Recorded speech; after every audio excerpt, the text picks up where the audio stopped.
Okay, so good morning once again.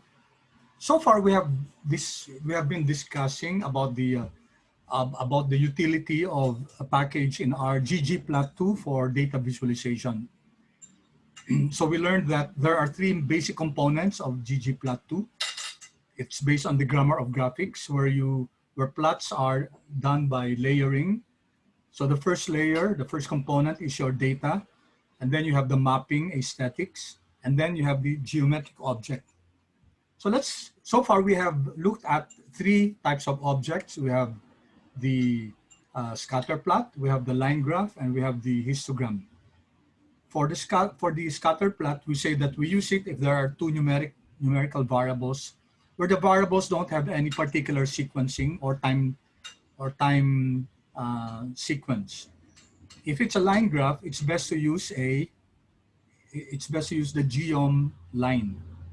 Okay, so the geom line is used for line plots, okay, for line graphs. And then lastly, you have the histogram, which is used for another quantitative variable, but this time univariate. You're just looking at one variable and you'd like to, for example, do the frequency of that, okay? That's when you use the histogram. We also learned how to create a facet trap out of the histogram. For example, you have one variable and you'd like to see how they compare among different categories. So last time we did the temperature and the month, okay, because the temperature variable could be plotted based on the months. Okay, so we did that last time. Now we go to the next. So let me also require this. So the next type of plot that we're going to study is our box plots. Okay, box plots are also very important and they're very good plots because what we plot here, which are for quantitative variables, are the 5-number summary. Okay, so if you recall from your basic stat, the 5-number summary consists of your quartile 1, quartile 2, quartile 3, minimum and maximum. So that's what we're going to do now. We're going to use the box plot in order to plot a quantitative variable, okay, and do the compute for the 5-number summary. So let's run the data flights. Okay. So let me just run this one by one. View. So we've used flights last time. Then we also used weather last time. These are all coming from the package NYC Flights 13. Let's also access the spreadsheet for weather.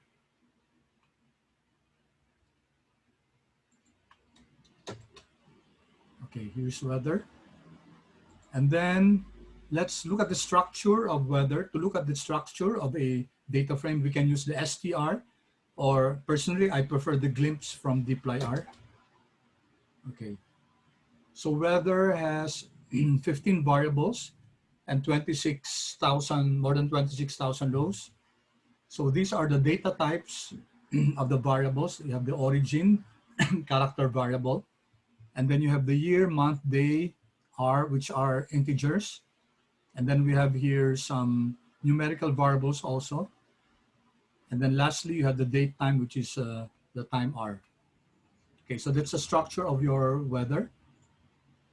Okay, now we'd like to create a box plot for temperature. Temperature is, yun natin dito, sorry. Create a box plot.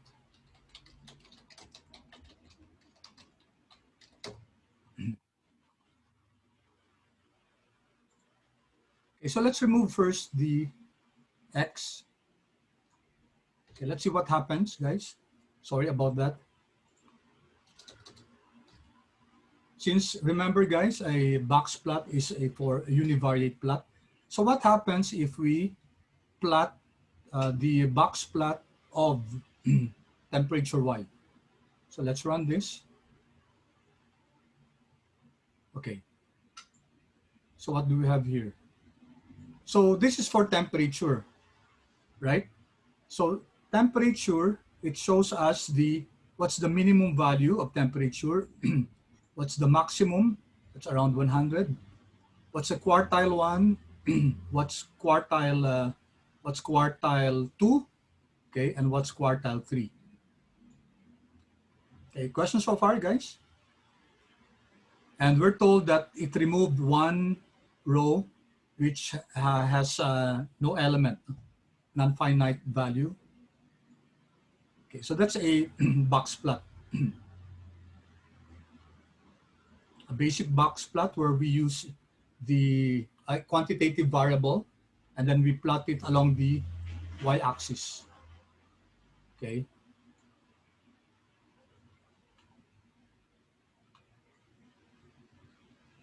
All right. Now, what if we want the temperature to be mapped? Okay, let's do this. So insert. Let's insert another code. This time, we'd like to also map the temperature by months. Okay, we'd like to see the temperature by month. So this is x is equal to month. Is it month or months?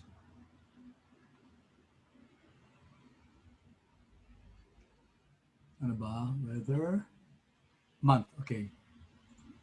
What will happen here, guys? What will happen with this one? If we run this, okay, so what do we have? Okay, it's still the same. It's still the same. Well, practically, because you see here the month, there's only one plot. I'm supposed to see 12 plots kasi we'd like to see the box plot for each of the months. So what's happening? What's happening with this one, guys? So we have a problem because if you take a look once again at our glimpse here, our month is integer. So it's a quantitative variable. Okay, and we can only draw the different box plots for each of the categorical variable if that variable is, well, categorical. Okay, so since it's not categorical, then we have first to, okay, sorry, this was a repeat. Okay, we have to convert first the month into a factor. Our month, guys, is an integer, so it's not able to R is not able to plot your temperature on a monthly basis. Okay, it can't create a box plot per month since month is a numerical variable. It has to be converted into a character variable. So let's convert that. It's this code, weather, then a month. So we're looking at the weather data frame and then month. So here we're creating an object. We're replacing the month this time with as factor. Okay, so let's run this. We're replacing the month column of the weather data frame with the month also, same name, but however, it's already a factor. So let's run this. And with the glimpse, you see now that what happened to your month, guys? What data type is your month now?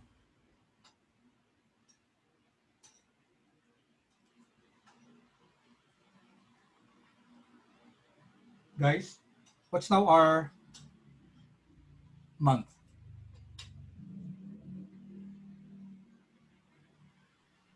Factor. It's not a factor, di ba? Ang factor, guys, character yan, ano? It's a character, tapos it's a special type of character kasi ginagamit siya for classification, for grouping. Okay? So, okay na tayo. So, we can now run. No? We can now run our plot. So, it's the same. Data is equal to weather, mapping. And remember, guys, pwede nating tanggalin to, di ba? Kasi automatically, mababasa ni ggplot yan as data. Tanggalin ko rin to just to illustrate this. And then I can also remove this and this one. We can remove that. Mababasa pa rin yan, no? alam ni ggplot na data to, alam niya na mapping to, and alam niya na x and y to. So let's do this. Let's plot. Okay. So what do we see now? We see now a plot of the temperature by month. So sinama natin dun sa mapping natin yung categorical variable na x. Okay? Tapos yung y natin yung quantitative variable. And then we added the box, the plot na. Okay, this one, the geom box plot natin. And you arrive at this one. So you have now 12 histograms, each histogram for each month. Kasi yun ang ibig sabihin ng plot na to. Okay? So let's quickly study. Let's quickly review. Dito ko siya ipa-plot para ma-zoom ko.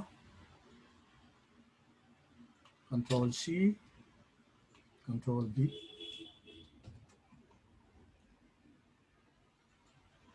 All right.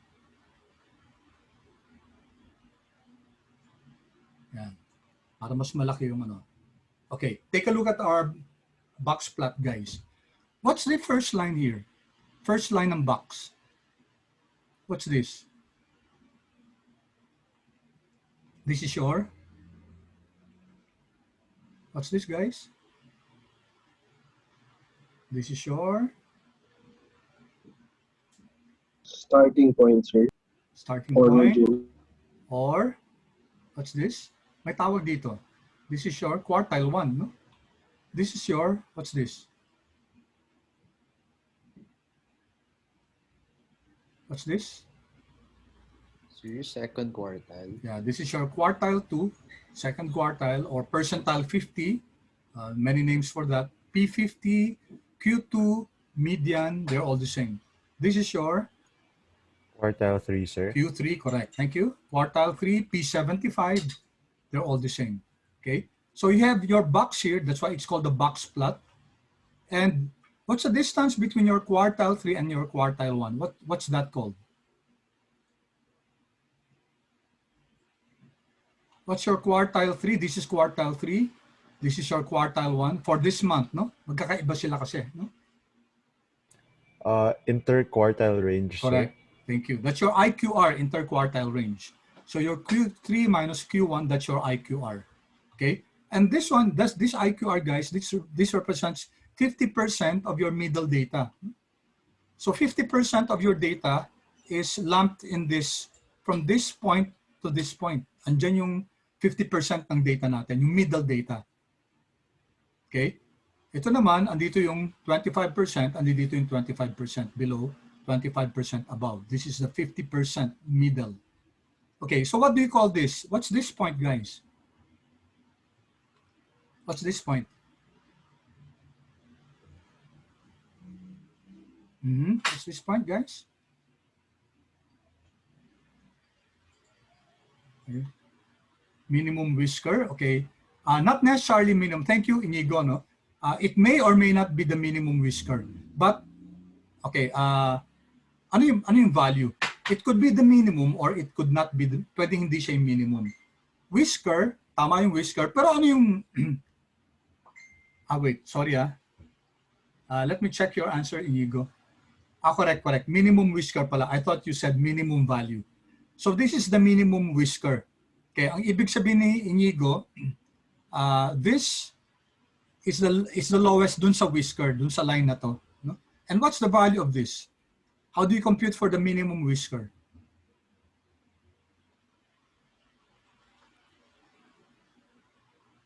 You can unmute yourself, guys. How do we compute for the minimum whisker? It is?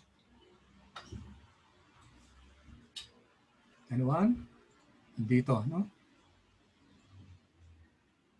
Okay.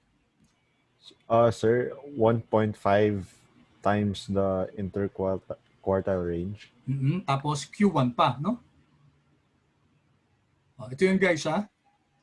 The length of that is Q1 minus 1.5 times IQR. So that's the length of whisker 1. Okay, and the length of whisker 2 is, sorry, this is wrong. This should be quartile 3 plus. No? Wait. quartile 3, and then plus. Okay, yung height na to, this point is quartile 3 plus 1.5 IQR, 1.5 times IQR. Okay, clear ba yun, guys? Itong height na to, yung maximum whisker is equal to your quartile 3 plus 1.5 times IQR. Itong mga whiskers na to, guys, parehong 1.5 times IQR yan. Okay, so just deduct it from your Q1 to get your minimum whisker and add it to your Q3 to get your maximum whisker. Okay, is that clear, guys? Clear? Paki-chat nga kung clear so far. Yes, sir. Okay, sige. Thank you. Thank you. So, just by looking at the box plot, guys, dapat alam natin kung ano yung mga sinasabi nito, ha? Yung bold line sa gitna, that's your median. No? Median. Okay, so what are these dots here? Ano tong dot na to, guys? What's this? What's this dot? Ito. This is your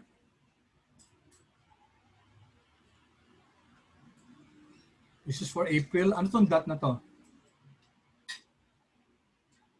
That's your maximum value, guys. No? Maximum value to. Ito naman, so for this, for October, ano to? What's this point?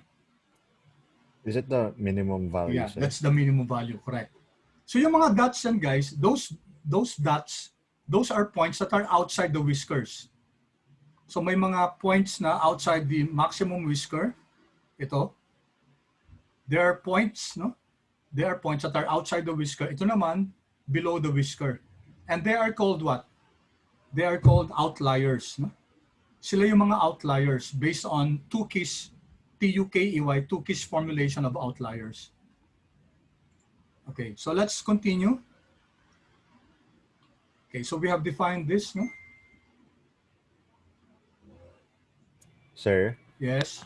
So what are the dots in between? If like the topmost dot is the maximum value, Mm-hmm. what are the dots like below it? Yeah, those these are also- also points, no? These are also actual points, temperatures. Kaso hindi siya yung maximum. But they're also they're all outliers. Pero iisa lang yung maximum natin. Kunyari, let's say this is 100, no? Siguro ito 95. Okay?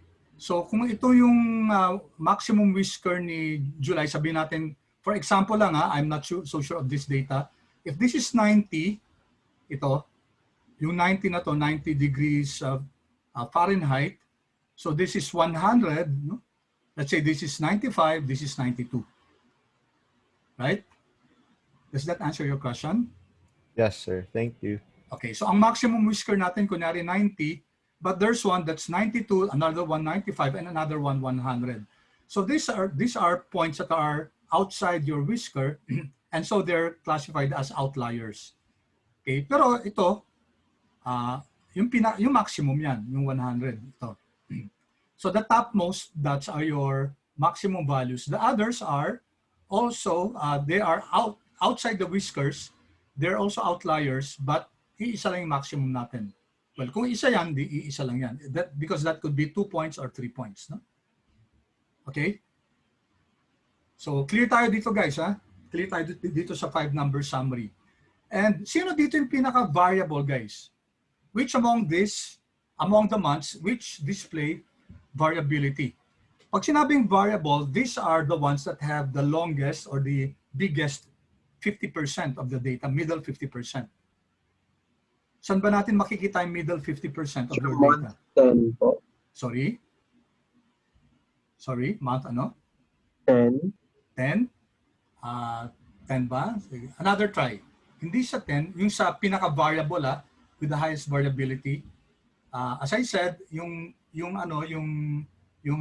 pinaka-variable, yung pinakamalaking middle 50% or pinakamalaking box.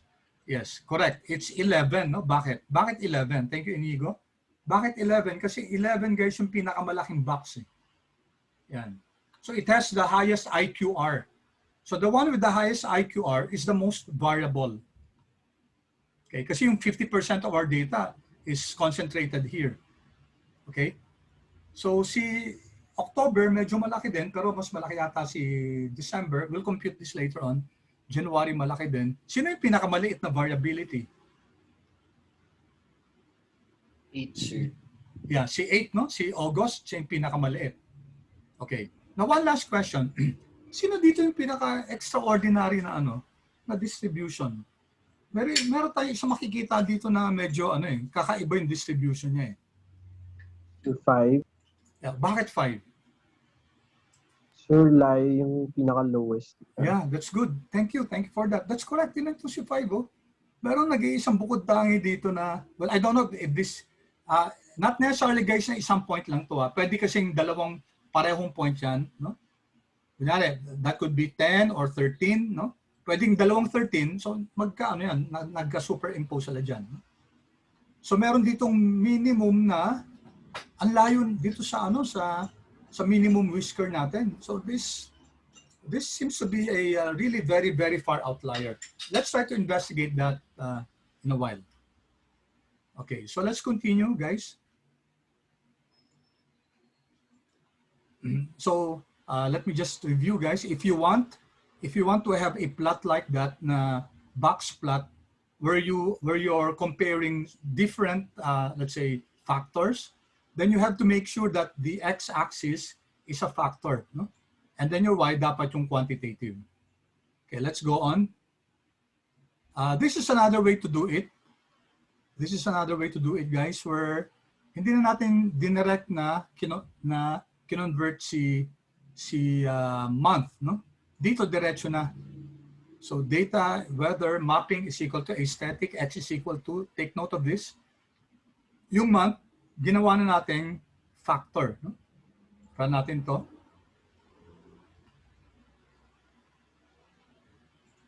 Run natin, and you have this. No? Okay. Will it work kung ilagay natin dito na as factor? Tingnan natin, as that factor. Will this work? Okay, ginawa kong as that factor, parang sa taas, guys. Let's see. Okay, pwede rin, no? Pwede. So the same, as that factor or factor, pwede rin. Okay, so ito guys, this is just to explain what we just discussed a while ago. Yung whisker, okay, yung upper whisker, yung lower whisker, and then the IQR. Now, take note guys that the dots representing values falling outside the whiskers are called outliers. Okay, now there are several ways in order to compute outliers. This is just one of them. Okay, somewhat arbitrary yung, bakit arbitrary? Kasi there are different ways. You can have standardized values to determine the outliers. This, yung 5-number summary, this was developed by Tukey. So ito lang yung pinakita natin dito. But just be aware that there are different ways to compute for your outliers. So this is one popular way. Okay, so balikan natin yung May guys kasi ito tinatanong na tayo, no? What does the dot at the bottom of the plot for May correspond to? Sabi natin, that's the lowest temperature, that's the minimum temperature for May. Ano kaya nangyari doon? Diba? Kasi yung sa plot natin, ito, wala na. Okay, nawala na yung plot ko. Okay, so let me just rerun that.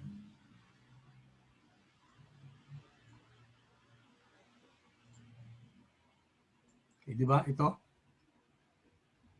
So, ano kaya yan? Ba't naging biglang nagkaroon ng andi dito sa mga 30 plus o almost 40 yung median niya is about mga 60 plus to, no?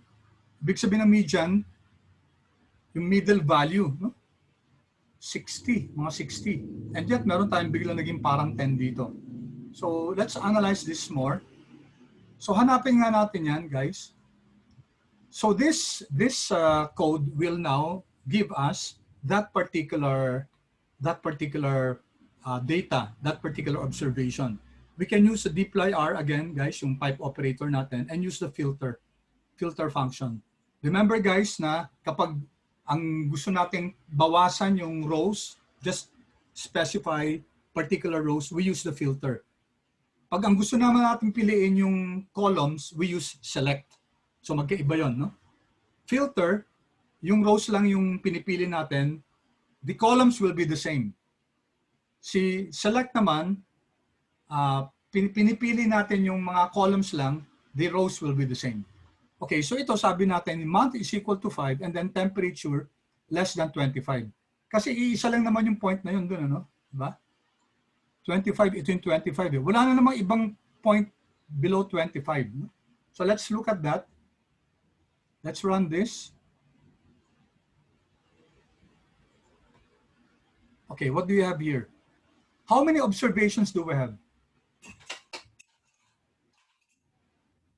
How many observations for that, guys?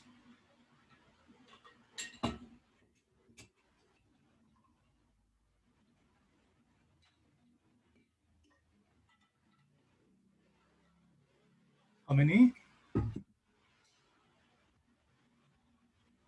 Hello? How many?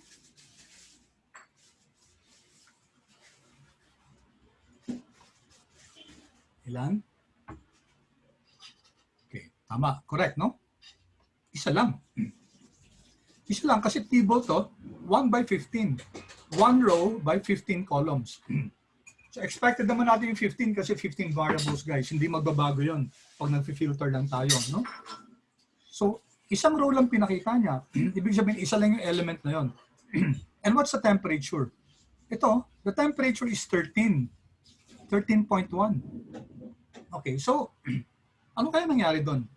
Is there something unusual here, guys? What's unusual about that? Bigyan ko kayo ng clue, guys. It has something to do with the origin.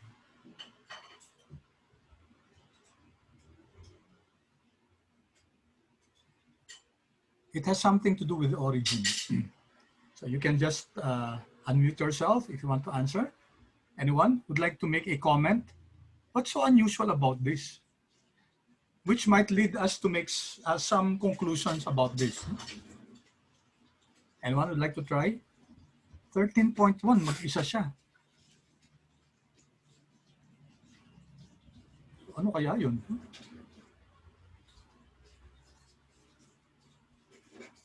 Anyone? Clue, guys, clue. It has something to do with the origin. It's related to the origin.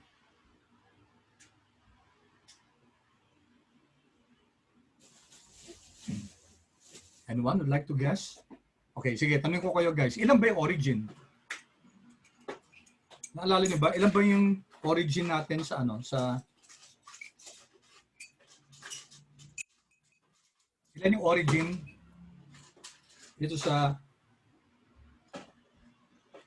flights natin? Ilan to, guys, yung origin? You recall? Yan, kita nyo. How many?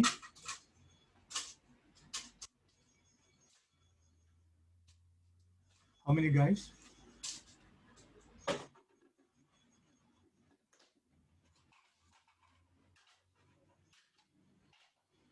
Hello, guys. Okay, may isang sumagot.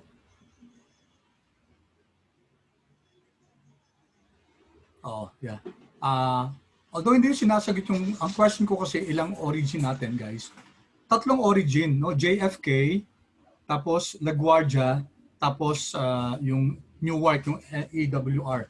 Tatlo yung origin. Tapos pinoint out dito ni James, is it because the temperature drop only occurred in one area? That's it, no? Bakit tatlong airports, magkakatabi naman yan, bakit hindi na-record yan dun sa ano? Sa LGA at saka sa EWR? Bakit si JFK Airport lang nag-record ng 13.1?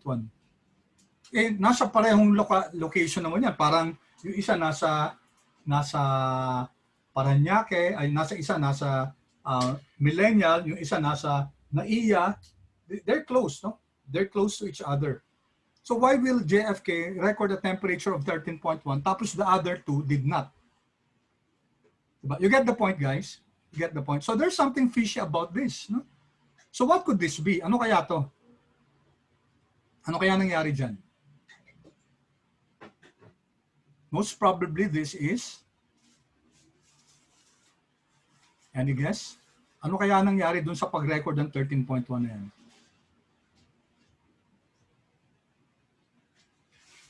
Anyone? Guess lang, guess. What could have happened? Bakit si JFK nag 13.1, yung dalawa wala? Highly unlikely, di ba? Practically impossible for that to happen.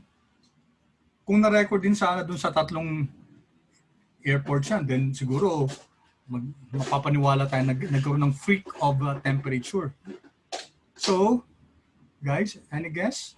It could have been a answer. Faulty equipment, okay? Possibly faulty equipment. Pero yung equipment kasi sa JFK, dun lang na-measure eh. Ibig sabihin, tama dun sa the other two. Okay? So, instead of faulty equipment, that could be a reason. Pero bakit siya lang, no? Bakit isang temperature lang? Di sana kung mali ito, mali na rin yung ibang temperature na pag-record. So most probably, this could have been faulty recording. No? Nagkamali yung nag-record, nag-computer nitong ng data na yon.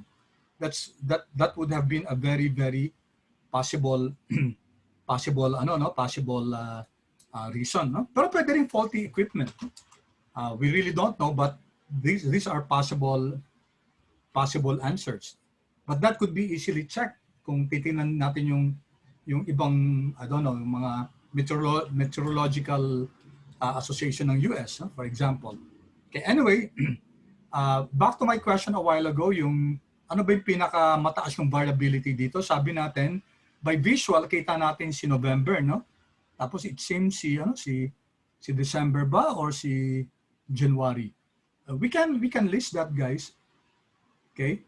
So ang gawin natin, let's compute for the IQR per let's compute the IQR per month, no?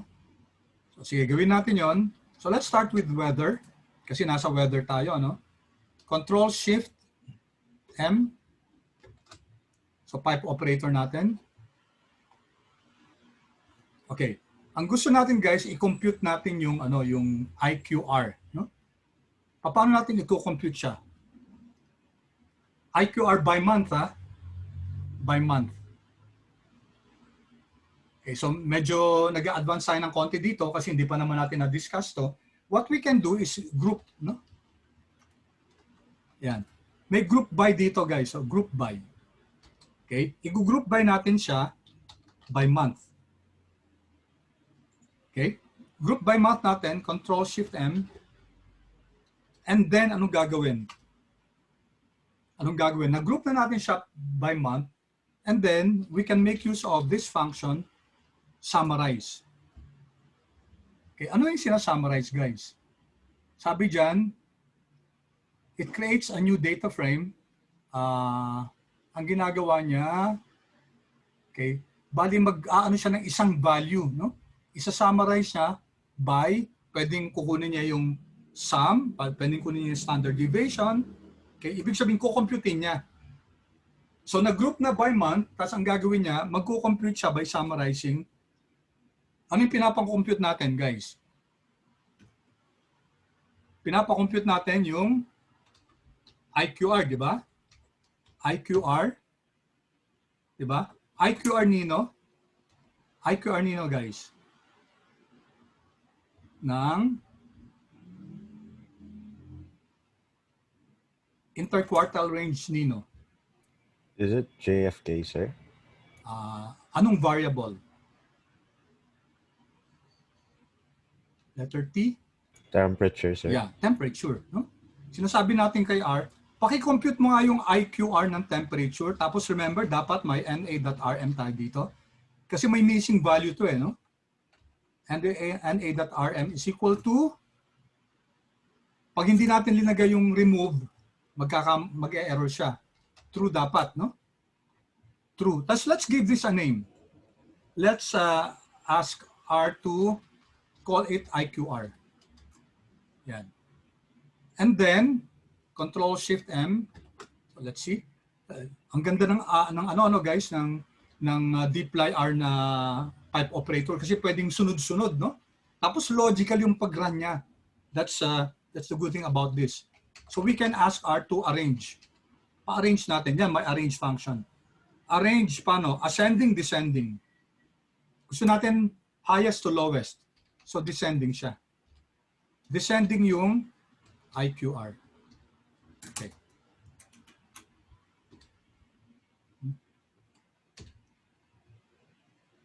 Okay.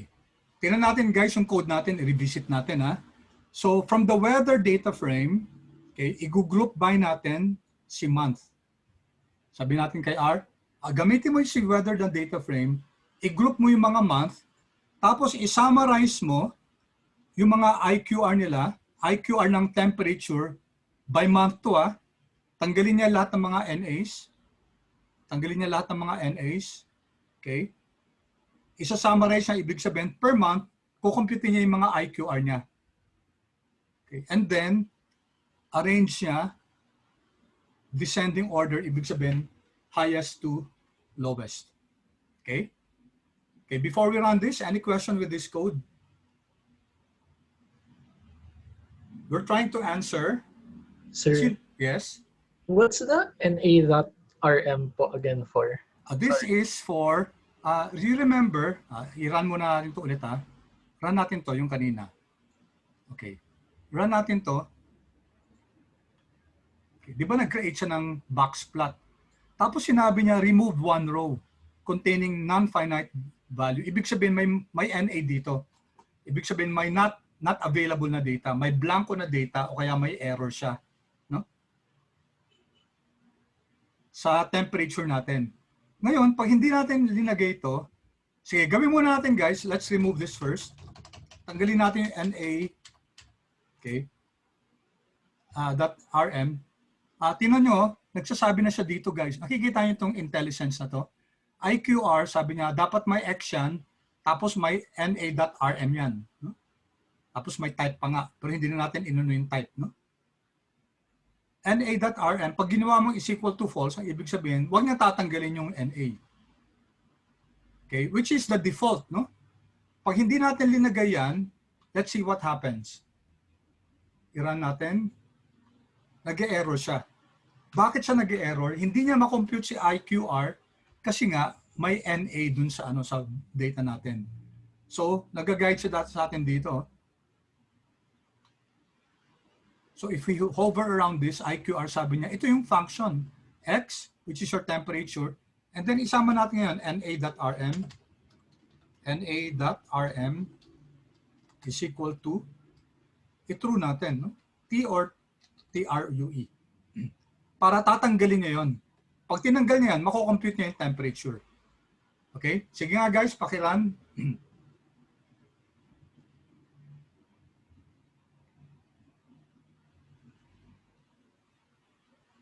Pakiran.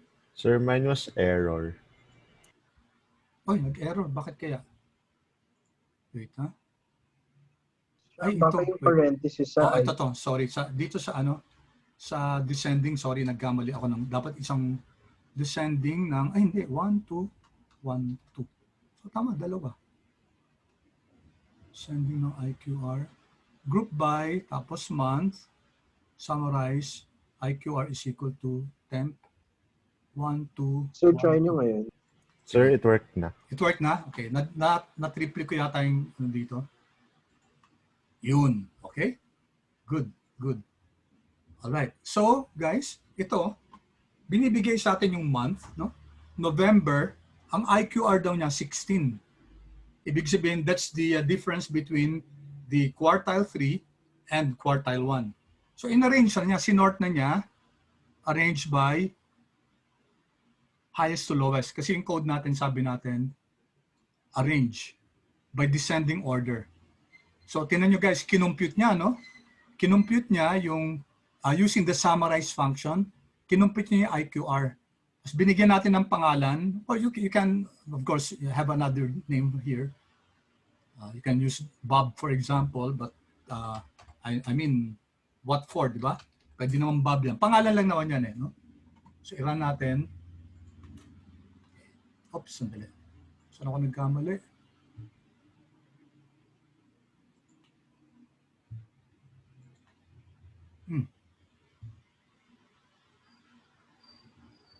What's wrong here? Ay, nagdagdag ba ako?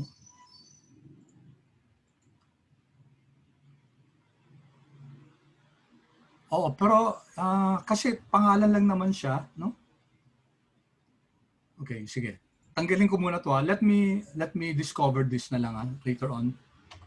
Kasi ang alam ko, name lang yan eh, no? Hindi mo summarize. Summarize, okay. Wait. Tingnan natin yung code para sure tayo. Nawala. Oo nga eh. Yeah. So, it should work guys kahit Bob ang linagay ko dito. Kasi pangalan lang naman ng variable yan. Sinasabi natin kay kay R na mag-create siya ng i-compute niya yung IQR tapos Bob ang ilagay niya na pangalan dun sa variable. Okay, hindi nag-work sa akin. Ba't kaya? Pangalan kita, ba't ka hindi sumusunod sa akin? Anyway, basta ganyan guys. No? Nag-work ba sa inyo yung Bob o yung name nyo? Okay, strange, no? Anyway, that's not important. It worked po. Thank you, Inigo. Sa akin, when I changed to, I think, sa arrange po na function. Nagkamali ba ako? Ay, oo, tama. Oh, mali nga naman ako, guys, dito, no? Thank you, Inigo. Kasi pinalitan ko to ng Bob. So, dapat palitan ko rin to, no? Si Bob din dapat. Okay. Kung ano yung ginamit ko na pangalan dito, guys, dapat sa arrange function, Bob din yan. Okay, so this should work now. Yan. So ang pangalan niya Bob. Okay, clear guys? Clear ba? Yes, sir. Okay, thank you. Thank you. Good.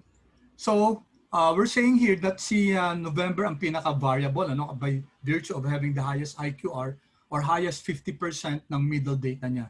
And the lowest is, as guessed natin kanina, October nga, no? 7.02.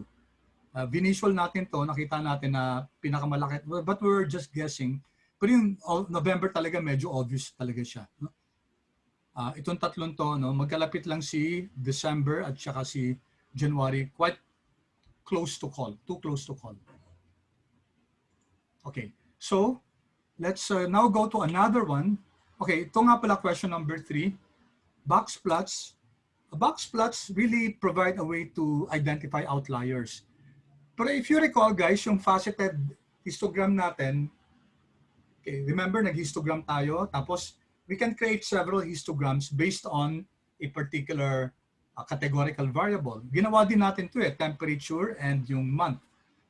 Now bakit mas okay na gamitin yung box plot to identify outliers kaysa dun sa faceted histogram?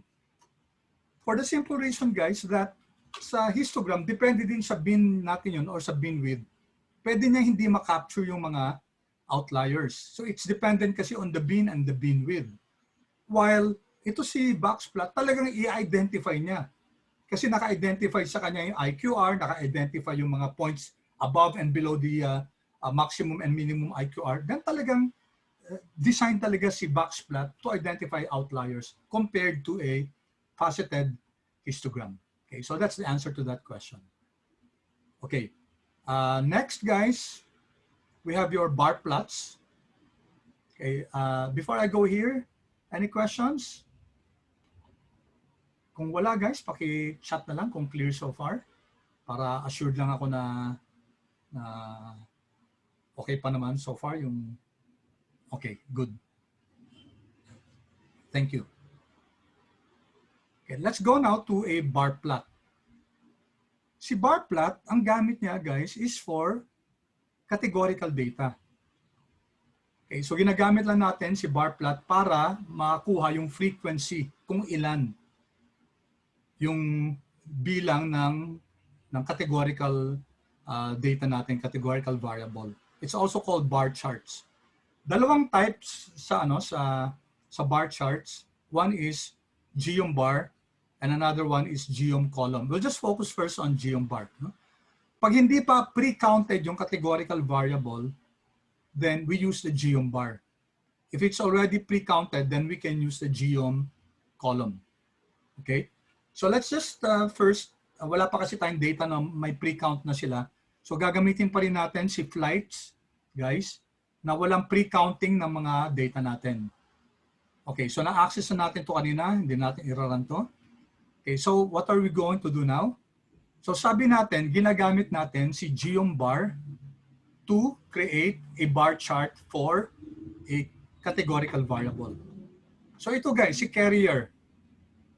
Okay, yung airline na pumunta dun sa, nag-fly dun sa New York City.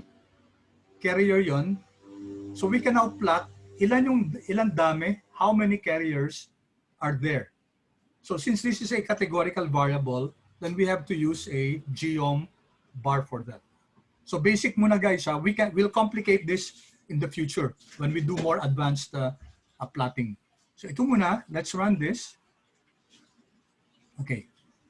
If you notice guys, andi dito lahat yung ano natin, yung mga carriers. 1, 2, 3, 4, 5, 6, 7, 8, 9, 10, 11, 12, 13, 14, 15, 16.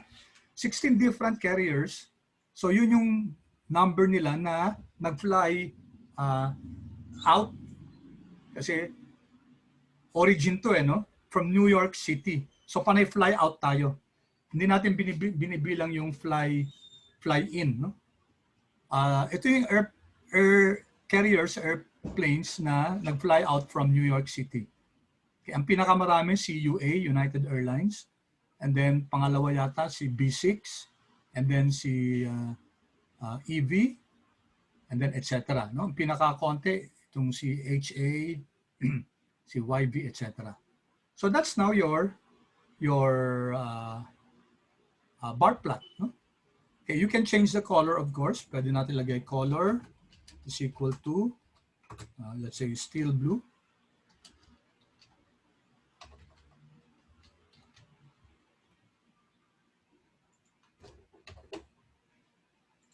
Okay. And let's run this. Oh. Color kasi, pag color guys, naalala nyo? Pag color, ano nangyayari? Yung, remember this? Pag color guys, ano nangyayari? Ano kinukulayan? Napansin nyo yan, no? Yung border, di ba? So dapat, if you want to change the fill itself, hindi yan, fill. Yan, just to illustrate that. No? Yan, fill. Okay?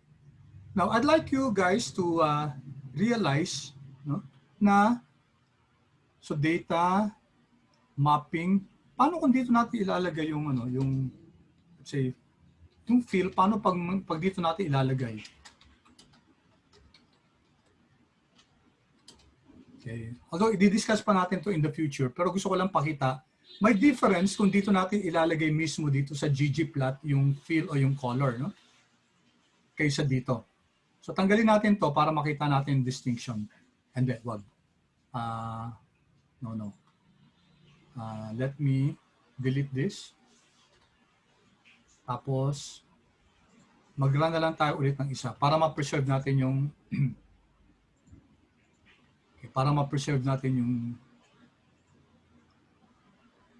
Control-C, Control-V.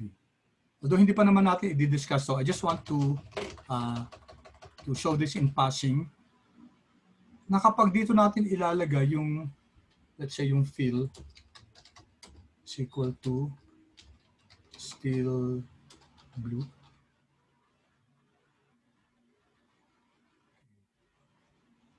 Data, comma, mapping, comma, fill. Okay. What happens? Okay, notice nyo guys, hindi siya nagbago. Okay? There's a reason for that. Okay, so we're going to study as we move on. Pag dito natin linalagay yung color or fill, it's different from putting it here mismo. Okay, so may difference yan. So we have to know the distinction para next time, kunyari tumitingin kayo ng code, ng chunk of code ng ng R, tapos nakita niyo yung color o yung fill o yung shape. 'Di ba kasi yung mapping para sa shape, sa size, sa color yan ng variable. Bakit dito naglagay tayo ng fill is equal to steel blue pero hindi naman nagbago yung natin, yung kulay dito. Pero pag dito natin ilalagay sa mismo sa object, nagbabago yung yung fill ng ng object natin. Okay, so I just want to point that out para medyo aware kayo, may difference pala, no? Okay, so we'll discuss that in greater detail. Lagay ko lang dito, compare with the one above. What's the difference? Lagyan nyo rin guys, siguro ng note. Why no color? Okay, so that's one thing for you also to discover, no? Pero i-discuss naman natin, don't worry. Kung bakit pag dito tayo naglalagay ng fill o ng color, no? Bakit hindi siya lumalabas dun sa geometric object natin? Okay, so dito, no? Let's go here. Ano na to? X is equal to carrier, Y is equal to number. Anong problem nito, guys? Ano yung number dito?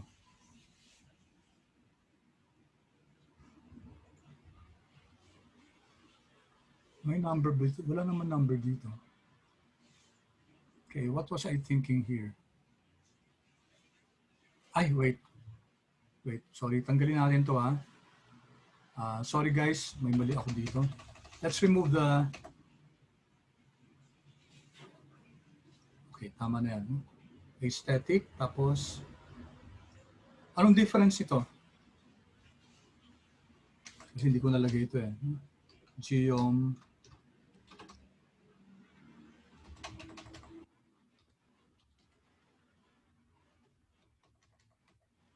So ang distinction nito guys is we're not running the geom bar but rather the geom call. So carrier yung natin yung categorical variable pero ang problema nito guys hindi pa siya pre-counted. Okay? Hindi siya pre-counted, run natin, so magkaka-error tayo. Okay? So next time magkakaroon tayo ng example na pre-counted yung variable, pwede natin gamitin si geom call. Okay, then these are just some pointers, guys. Pakibasa na lang to. Ang sinasabi lang naman ito, as much as possible, avoid using pie charts kasi hindi tayo magaling sa pag-a-assess ng angles. Okay lang sa atin yung mga heights, kaya bar chart, okay lang. Pero yung pie chart, according to Naomi Robbins, dito sa book niya na Creating More Effective Graphs, 2013 to, we overestimate angles greater than 90 degrees. So pag yung angle niyan, greater than 90 degrees na, ang pag-assessment natin, ino-overestimate natin. Pero pag less than 90 degrees naman, ina-underestimate natin. It has something to do with the constraints, limitations ng human eye. While other animals, guys, like yung mga pusa, no? Grabe yung angulation ng mga mata niyan, no? Kahit nga, tinan mo sa madilim na madilim, kaya nila makakita. They can catch their prey. No? Even yung mga sa cat family and other animals. No? Tayo, may limitation tayo doon. So it's very difficult for us to assess yung relative size using a pie. So i-check nyo guys sa internet, ang dami examples yan. Reasons why not to use a pie chart. So I hope you read on that, guys, and you'll see several reasons why it's not good to use pie chart. Okay, now going back, guys, to our bar chart. Now, pwede tayong gumawa ng joint distribution. Ito maganda to. No? Pwede tayong gumawa ng joint distribution ng mga categorical variables in a bar chart. Di ba ang bar chart, iisa lang, di ba? Iisa lang guys yung variable na tinitingnan natin dyan. Pero pwede tayong gumawa ng joint distribution making use of another categorical variable. So tingnan natin to, guys. G yung bar pa rin, but take note of your aesthetics. No? Andin pa rin si X, carrier.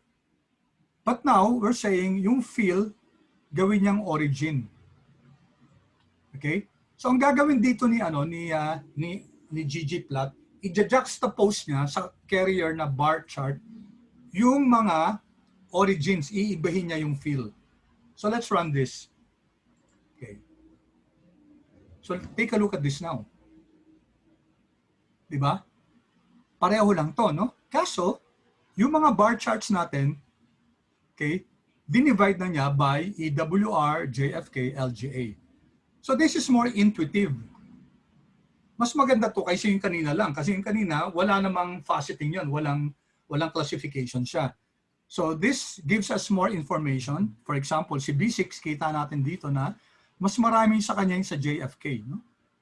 Si UA naman, mas marami sa kanya yung EWR. Okay? So may mga carriers na they fly more frequently sa EWR. Itong dalawang to. No? Meron naman sa JFK, so ito, at saka ito. Meron naman, mas marami sila sa LaGuardia. This one, okay? Ito halos pareho lang sila. Okay, so dito makikita natin yung layering niya. Kasi finil natin yung carrier natin by another categorical variable. Okay, clear to guys? Clear? Yes, sir. Okay, good. Okay, so let's plot another one. So ito yun, ano? So this is what we call a stacked, S-T-A-C-K-E-D, stacked bar plot. So parang a data on top of each other. No? Yan. So this is a bar chart for LGA. For 9E, bar chart ni LGA to. Bar chart din ni JFK to. Bar chart ni EWR to. So stacked bar chart. Ang ano lang nito guys, it's easy to look at it from by each carrier lang. Pero yung comparison medyo mahirap na, no? Kasi kunyari ito lalong pag malayo sila, itong AA at saka ito, sino mas marami sa LGA, sa LaGuardia? Hindi natin masyadong makita, no? Kasi medyo malayo na. Lalo na guys kung marami na siyang categories. Kunyari, 20 carriers yan. Ang hirap na i-compare yun. No? So that would be quite difficult to compare. Alright, so we Sir? can, yes? Is there a way to change the individual color for Yeah, pwede. the origin? Pwede yan. So next time, no, magko-coloring tayo, no? We will see how we can change the color of that. Default color to. Okay, so hindi ko muna i-discuss yun kasi gusto ko muna i-discuss yung principle kung linalagay natin yung size, shape, color dito sa ggplot mismo or dito sa mga plots sa geometric objects natin, ano yung difference nun? So let's go there first and then so by next week pag nagpatuloy tayo, no, itutuloy pa natin yung more intermediate na discussion ng ggplot. But that's possible, no? Thank you for that question. Thank Okay? you, sir. Alright, sige. Tapos ito, anong gagawin natin dito?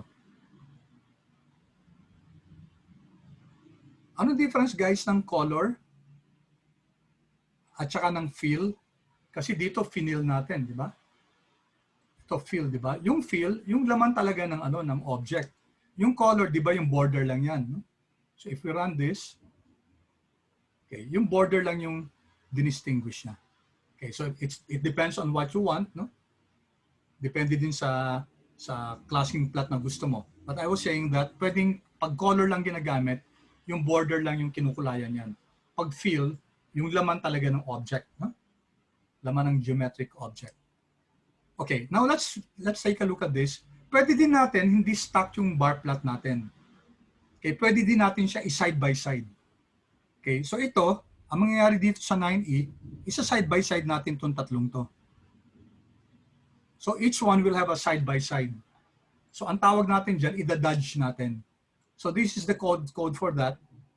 Same pa rin yung data, yung mapping, pareho lang, no? Dito. yung mapping, fill natin, okay?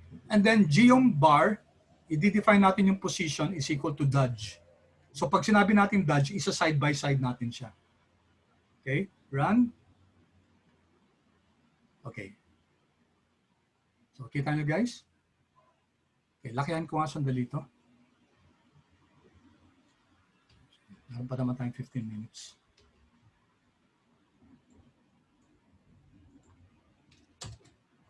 Okay, the reason why sometimes I prefer running the pagplots dito kasi dito pwede nating ma-zoom siya. Yan.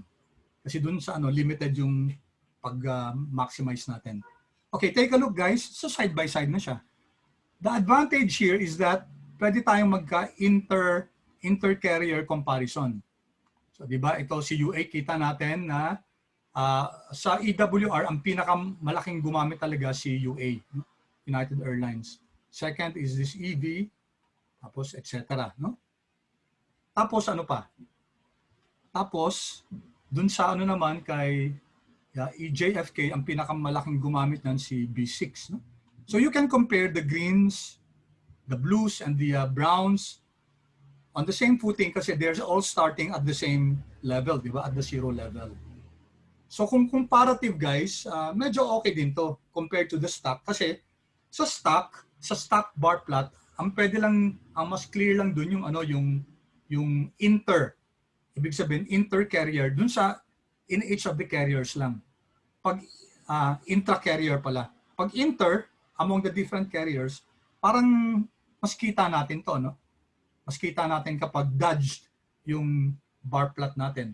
The only disadvantage here guys is that kunyari kung 20 carriers yan, di ba? So ang laki-laki niyan, medyo mahirap na rin tingnan. But still, it's better than the stock in as far as inter-component or inter-factor, in this case, yung carrier natin is concerned. You agree, guys? You agree? Yes, sir. Okay. Now, kaso, may na-notice kayo dito, what happened to those with only one carriers, with only one airports? Sino-sino sila? Sa isang airport lang sila nag-originate. Ito, si AS, di ba? Tingnan nyo. Si F9, di ba? Si HA. Tapos si OO, wala zero siya, no? OO, wala. No? Tapos si YV. So what do you notice, guys? Yung mga iisa lang yung origin niya. Ito naman dalawa, no? Dalawa siya. Dalawa. Yung iba tig-tatlo. Ibig sabihin they fly they use all the origins, the airports. Yung ito dalawa lang, ito isa lang. What do you notice?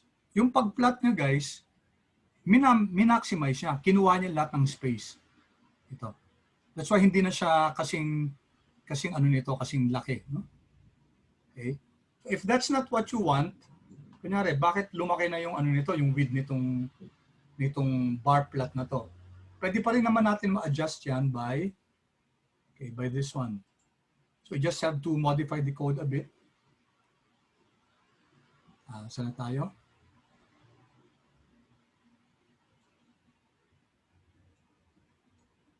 Okay, here. Okay, ito. No? So, mababago lang yan dito. G yung bar, position natin is equal to, hindi na simpleng dodge lang. Kailangan isama natin position underscore dodge and then preserve is equal to single. So, ibig sabihin, lahat ng mga bar plots, single lang siya. Okay, huwag niya iti-triple, huwag niya idodoble. So, let's run this. Run.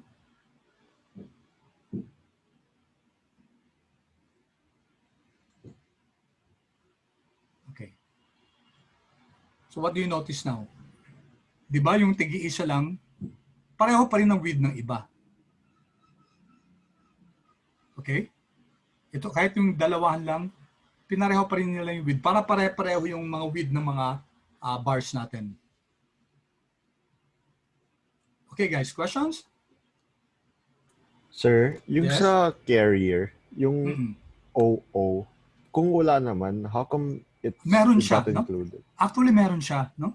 Hindi lang siya masyado makita, ibig sabihin napakaliit niya, no? You see this? It flew from LaGuardia, no?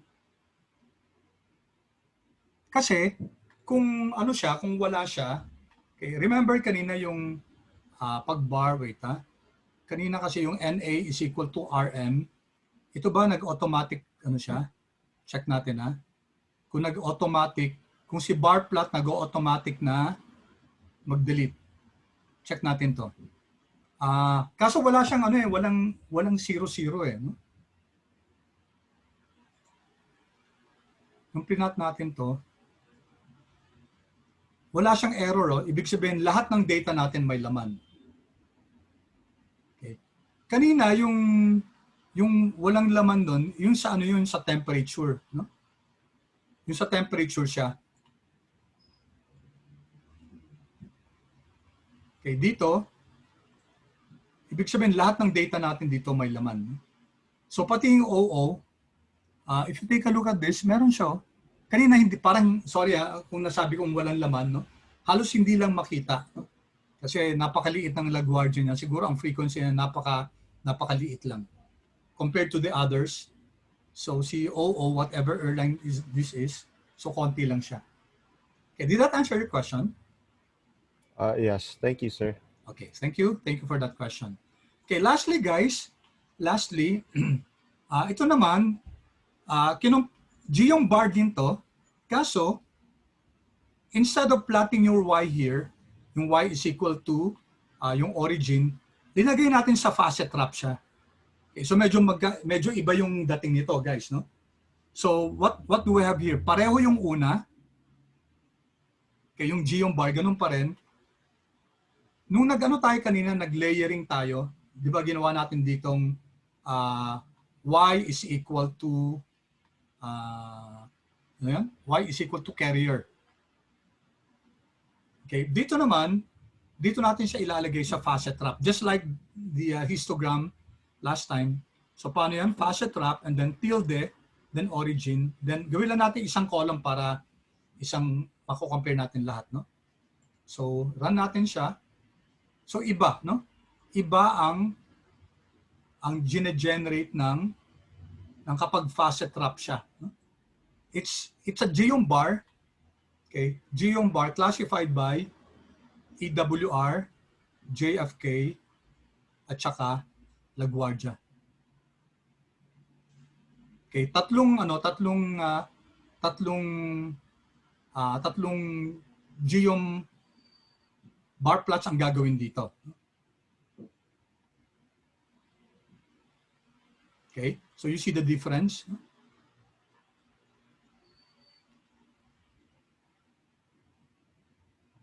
May comparison pa rin naman siya, kaso hindi siya, for me, this is not, it's not apparent, but we can still create this. So for example, dito sa 9E, okay, makikita natin na JFK yung pinakamalaki sa kanya. Diba, guys? Tapos, let's say, sa EV, ang pinakamalaki niya is EWR. Okay. Of course, pwede pa natin pagandahin yan by differentiating the field, no? But we'll go there later on. Okay, I only have around 10 minutes, guys. I want us to look at this. Okay, pakibuksan yung binigay ko na file, yung pinost ko. Okay, because I want us to at least start with that para pareho tayo dun sa class.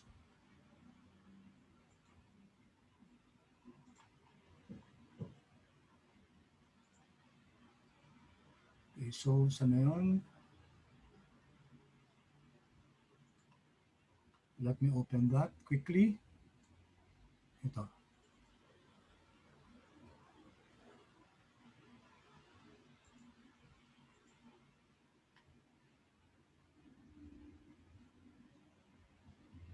Okay, kindly open this, guys. Yung bike share.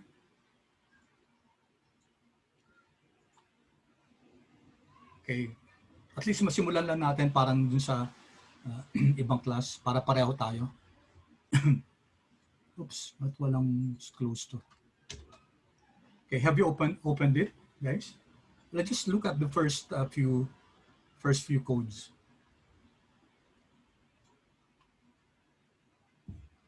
Paki-chat nga guys kung yes na, kung na-open na, para I know if I'm going to proceed already. You have to install nga pala guys a new package RGL. Okay, so dito nyo lang i-install. Dito lang sa console, install that packages para and then let's call it using the library.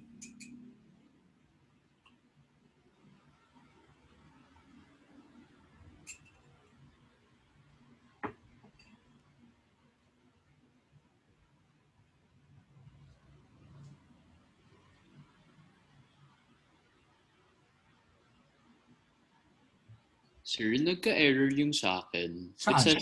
It says walang package named RGL. Ah, ganun? Yes, Yeah. sir. Install that packages. Wag mo, in-install mo na ba? RGL. Kailangan i-install mo muna. Sige, sir. Pag hindi mo pa na-install, you cannot run this code kasi wala pa yung RGL sa'yo. So you have to run this first, no? Sige. Sige. Kahit sa console na lang. Tapos once you have installed it, then you can already run this.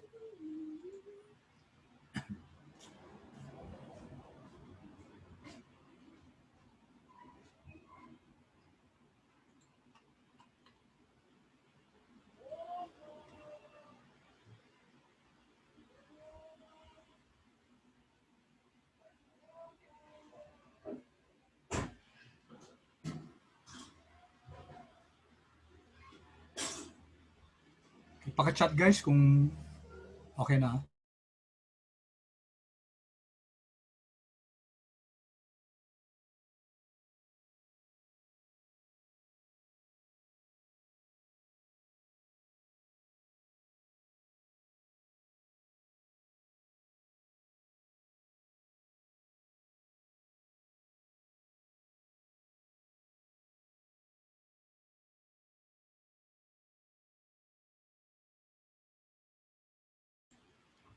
Okay. Okay na guys? Okay, sige. All right? So, we're going to make use here of, paki-ano nga nito? I'm getting this data set. Paki-check natin guys sa internet. So if you click this is coming from UCI, ito, no? University of California, Irvine. So many data sets here guys. No? So many data sets. So ang isang next activity nyo is to magpa-plot kayo ng ggplot. No?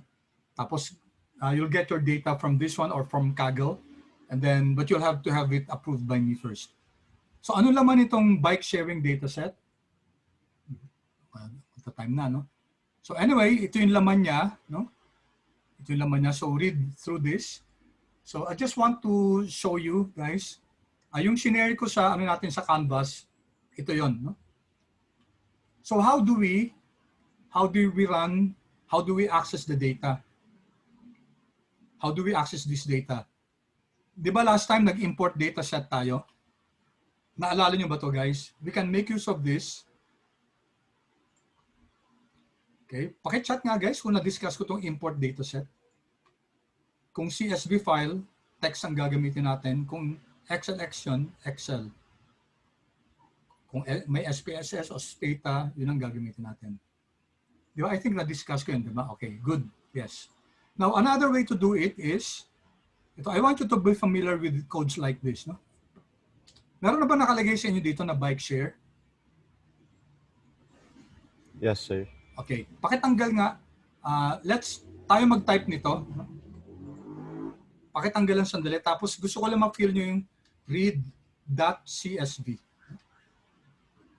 Okay, read.csv, tapos ito lalabas. No? Tapos ito yung mga parameters niya. Kung may kailangan tayong idagdag. Ito na to eh. Read.csv, ano no? Yung file, header is equal to true. Kung ano yung separator niya, kung comma ba, o space, etc. No? So ang kailangan lang natin, yung yung file. Ano yung file natin? Guys, yung file natin, yung bike share, kung saan yung man sinave guys, ganito na lang, no? File.choose, para hindi na kayo maglalagay ng file location. So pwedeng ganyan, file.choose, that's comma, and then header is equal to true. Kasi may mga laman yung ano natin, may header yon, no? So this is an easy way to access that file. Okay, if I control enter, so lalabas dito guys, may lalabas dito na tatanungin tayo, saan na yung file na yon? Okay, so select file kasi nag-file.choose tayo no? So select file, so bike rental, open, ando doon na siya, no? Si bike share. Tinawag natin bike share.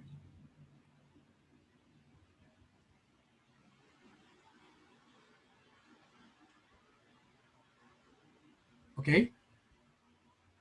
Clear so far, guys?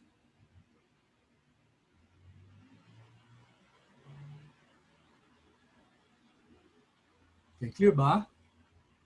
Yes, sir. Okay. Yes, Inigo?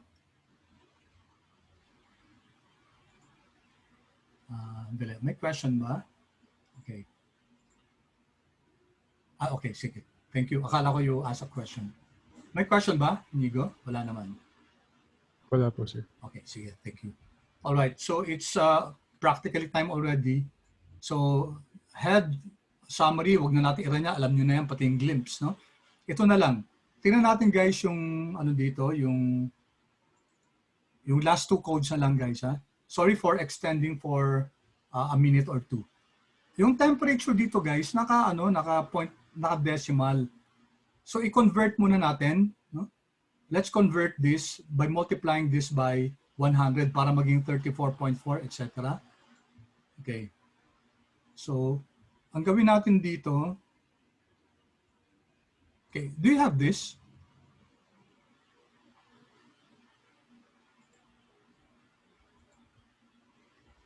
Meron na kayo nito, guys. You have this code.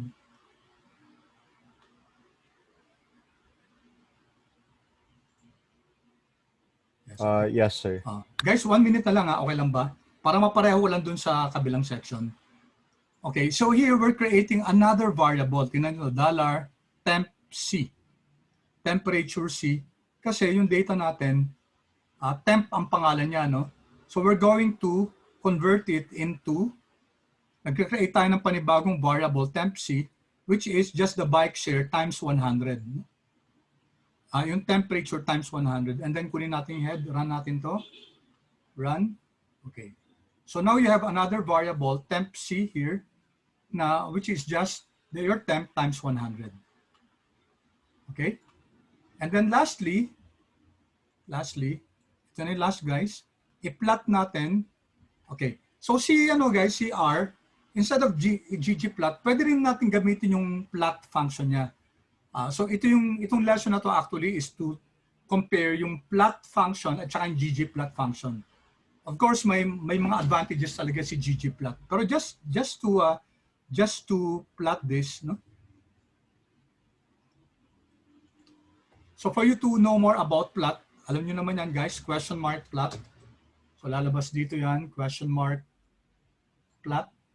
Okay, so merong plot coming from graphics, may plot coming from the base R. So ito yung kailangan natin. So aralin niyo na lang guys kung ano yung mga arguments dyan, ano? Okay, then let's plot this. Ang syntax niya, X muna tapos Y. So si X natin, si temperature sa X-axis, okay, ito pa pala, no? So dito, si bike share, ang ginawa natin, rename natin. So yung count variable natin, ginawa nating sales. Tingnan nyo to, guys, no? So kasi may count tayo dito. Okay, may count tayo dito sa dulo, count, no? Ginawa nating sales yan. Binago natin. So bike share and then rename. So si sales ang gagamitin natin pangalan ni count. Tapos, run natin to. Head. Okay, take note. So, nawala na si count. Ang pangalan niya sales. Okay. And then, we can now plot. Last na to, guys. Plot. This one. Okay. So, yan na yung plot natin. Si X natin si temperature C. Si Y natin si sales. Okay. So, we'll continue with this next meeting. Okay. At least na ano natin, na pareho natin yung ano natin. Hanggang dito din kami last time. Okay. So, thank you so much, guys. I hope you're learning something. So, pause ko na, stop ko na.